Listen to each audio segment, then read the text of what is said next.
নাম জিজ্ঞাসা, তারপর আক্রমণ। ঘটনাটা ঘটেছে ক্যানিং এ। ঈদের দিন তিনটে ছেলে ঘুরতে যায় এবং ঘুরতে ঘুরতে অন্য একটা এলাকায় যায় এবং সেই এলাকায় হিন্দুত্ববাদী কিছু যুবক তাদের উপর আক্রমণ চালায় এবং তাদেরকে বাংলাদেশি, রোহিঙ্গা, অনুপ্রবেশকারী ইত্যাদি বলে এবং তাদের উপর হামলা চালায় এবং এই হামলায় খুবই ক্ষতবিক্ষত হয় তারা।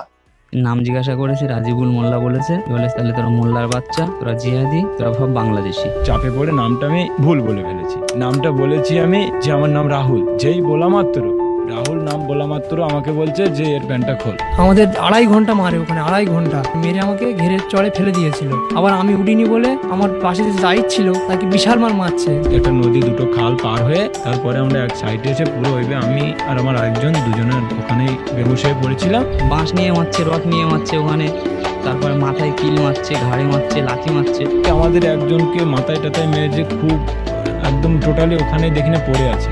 বলে তোরা গরু খাস, তোদের গরু খাওয়া বন্ধ করে দিয়েছে, তোদের আর বাঁচাবো না, এবার মেরে দেবো, একটা একটা করে ধরবো আর মারবো। তো আমাদের বাড়ি দিয়ে ফোন করেছি, ফোন করলে বাড়ি দিয়ে একবার আমাদেরকে বলছে যে 10,000 টাকা মারবে। এই কথা বলা মাত্র আমাদেরকে বেদম ফের রড দিয়ে, মোটা মোটা বাঁশ দিয়ে আমাদেরকে ভীষণ মারে। হ্যাঁ, থানা